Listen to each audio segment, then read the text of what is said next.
बच्चों स्वागत है आप लोगों का हमारे channel H G education zone पर। बच्चों आज हम आपके लाए हैं कक्षा 10 सामाजिक विज्ञान के 2025 आपका बोर्ड एग्जाम होने वाला है, उससे संबंधित कुछ महत्व जो कि आपके बोर्ड एग्जाम में बहुत ही महत्वपूर्ण होने वाला है। ये 30 टॉपिक जो हम आपके लिए लाए हैं वो पूरी किताब से हमने सर्च करके लिखा है कि आपके बोर्ड एग्जाम में कौन कौन से टॉपिक से ज़्यादा क्वेश्चन पूछे जाते हैं।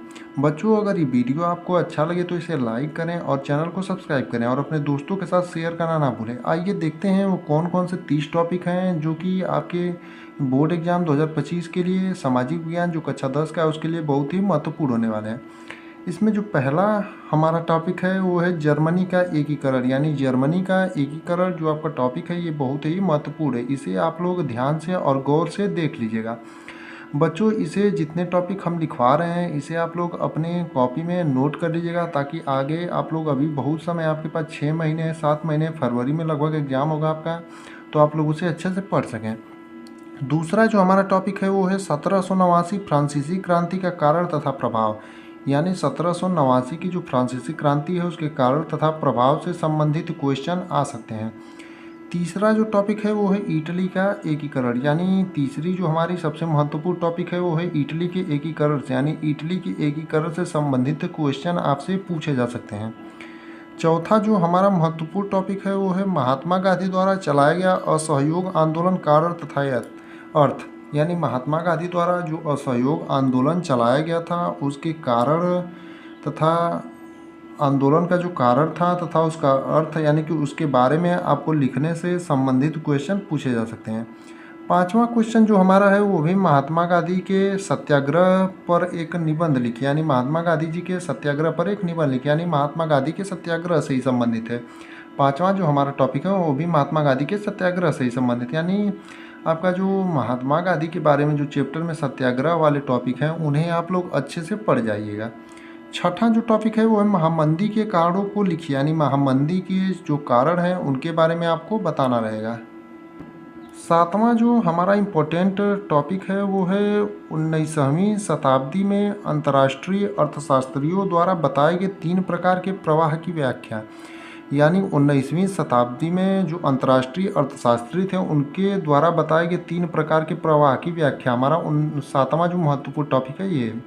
आठवां जो है वो है ब्रिटेन वुड्स संस्थान समझौता, यानी ब्रिटेन वुड्स संस्थान समझौता क्या था, इससे आप क्या समझते हैं, इसके बारे में आप लोग पूरा डिटेल से पढ़ लीजिएगा। नौवां जो हमारा महत्वपूर्ण टॉपिक है वो है पहाड़ी क्षेत्रों में मृदा अपरदन तथा रोकथाम, यानी पहाड़ी क्षेत्रों में जो मृदा अपरदन यानी मिट्टी का जो कटाव है उसे आप कैसे रोक सकते हैं, यानी उसका रोकथाम के यानी निवारण के कुछ तरीके आपको सुझाव देने होंगे तथा मृदा अपरदन से आप क्या समझते हैं इसके बारे में आपको बताना रहेगा। 10वां जो हमारा महत्वपूर्ण टॉपिक है वो है जैव तथा अजैव संसाधन, यानी जैव तथा अजैव संसाधन भी आपका बहुत ही इम्पोर्टेंट टॉपिकों में से एक है जिसे आप लोग गौर से देख लीजिएगा।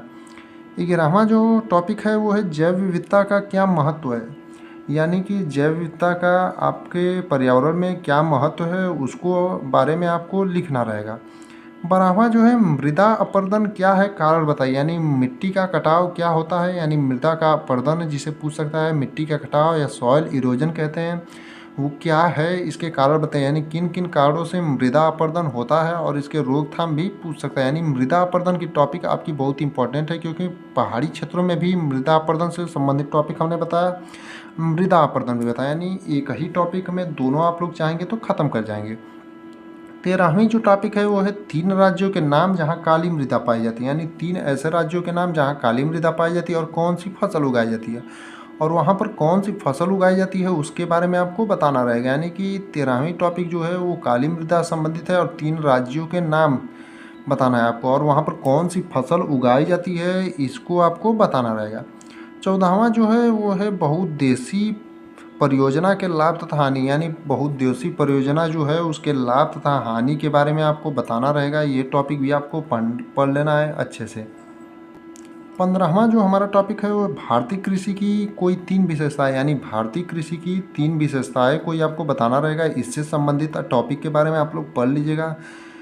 16वां जो हमारा टॉपिक है वो चावल, यानी धान की खेती के लिए उपयुक्त भौगोलिक परिस्थितियों का वर्णन, यानी आपका चावल जिसे धान की खेती कहते हैं, धान की खेती के लिए उपयुक्त परिस्थिति क्या होती है, उसका आपको भौगोलिक वर्णन करना रहेगा। इस टॉपिक को भी आप लोग ध्यान से देख लीजिएगा।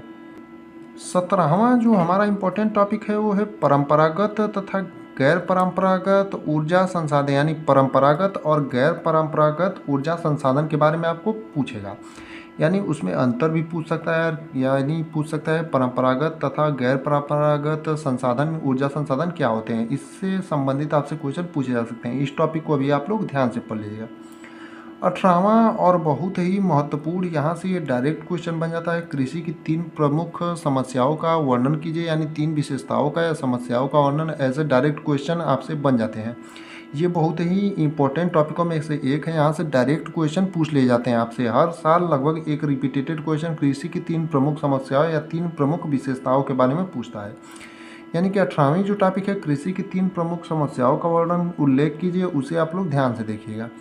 19वां जो टॉपिक है, ऊर्जा के गैर परंपरागत स्रोतों का वर्णन, यानी ऊर्जा के जो गैर परंपरागत स्रोत हैं उनके बारे में आपको बताना रहेगा। 20वां जो है, सड़क परिवहन के 3 गुण बताइए, यानी सड़क परिवहन के आपको 3 गुण बताने रहेंगे, यानी क्या उससे लाभ है आपको, क्या फ़ायदे हैं और क्या क्या उससे आपको सुविधाएं मिल रही हैं, उसके बारे में आपको बताना है। 21वां जो है, परिवहन तथा संचार के साधन किसी देश की जीवन रेखा तथा अर्थव्यवस्था क्यों कहे जाते हैं, यानी परिवहन तथा संचार के जो साधन है वो किसी देश की जीवन रेखा तथा अर्थव्यवस्था क्यों कहे जाते हैं, इसका बारे में आपको बताना रहेगा। यानी कि परिवहन तथा संचार के साधन को किसी देश की अर्थव्यवस्था के रूप में, जीवन रेखा तथा अर्थव्यवस्था के रूप में क्यों देखा जाता है। 22वां जो है वो है, गठबंधन सरकार से आप क्या समझते हैं। इसके बारे में तो आप लोग अच्छे से लिख सकते हैं, क्योंकि आपकी केंद्र में जो सरकार है इस समय वो गठबंधन की है। यानी कि गठबंधन की सरकार से आप क्या समझते हैं, इसके बारे में आपको उल्लेख करना रहेगा।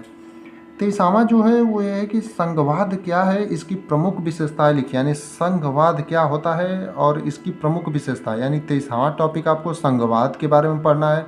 अगर आप संघवाद पर पढ़ेंगे तो आप उसकी प्रमुख विशेषताएं जरूर ही पढ़ेंगे। 24वां जो टॉपिक है वो ये है कि 1992 के संविधान संशोधन के पहले और बाद के स्थानीय शासन के 2 महत्वपूर्ण अंतर लिखिए।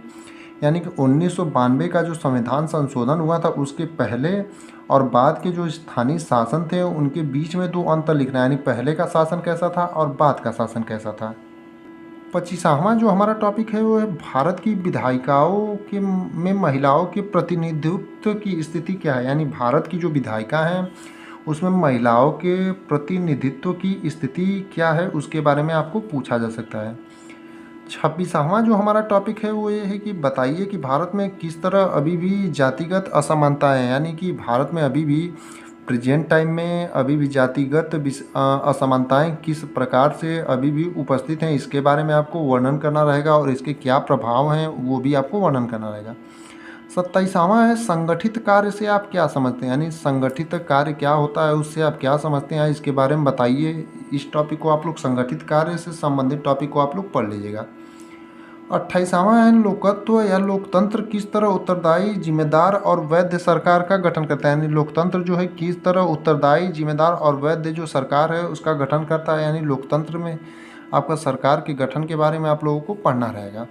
29वां जो है, विकास मापने का यूएनडीपी का मापदंड किन पहलुओं में विश्व बैंक के मापदंड से अलग है, यानी जो विकास मापने का यूएनडीपी का मापदंड है वो किन पहलुओं पर, यानी किस तरह से विश्व बैंक का जो मापदंड है उससे अलग है। यानी कि जो यूएनडीपी का विकास मापने का मापदंड है वो किस प्रकार से, इनके बारे में अंतर बताना है, यानी कि विश्व बैंक के मापदंड से वो अलग कैसे है। 30वां जो है, लोकतंत्र के सम्मुख प्रमुख चुनौतियों का वर्णन, यानी लोकतंत्र के प्रमुख सम्मुख चुनौतियां कौन कौन सी है उसके बारे में आपको प्रमुख जो है सम्मुख प्रमुख चुनौतियां, यानी कौन कौन सी प्रमुख चुनौतियां उनके बारे में आपको वर्णन किया है। इसमें हमने आपको पूरे किताब से 30 महत्वपूर्ण टॉपिक के बारे में बताए हैं जो आपकी बोर्ड एग्जाम 2025 के लिए बहुत ही महत्वपूर्ण होने वाला है। आगे इसमें जो आपके सामाजिक विज्ञान में पूरी किताब से महत्वपूर्ण क्वेश्चन, लघु उत्तरी, दीर्घ उत्तरी और अति लघु उत्तरी और बहुविकल्पी प्रश्न रहेंगे, उसको हम आपको सॉल्व कराएंगे। इसलिए आप लोग चैनल को सब्सक्राइब कर लीजिएगा और चैनल से जुड़े रहिएगा। इन टॉपिकों को जिनके बारे में हमने आपको आज बताया है, इन 30 टॉपिकों को, इसे आप लोग कहीं नोट कर लीजिएगा और इन 30 टॉपिकों को अपनी किताब से जा करके एक नोट्स के रूप में लिख लीजिएगा इनका आंसर, और आप लोग इसे अच्छे से पढ़ लीजिएगा, क्योंकि इन 30 टॉपिक से 100% कहीं ना कहीं से क्वेश्चन तो बनने ही हैं। यानी कि 30 टॉपिक को अगर आप पढ़ लेते हैं तो इसमें से कुछ ना कुछ क्वेश्चन आपके बनने ही हैं।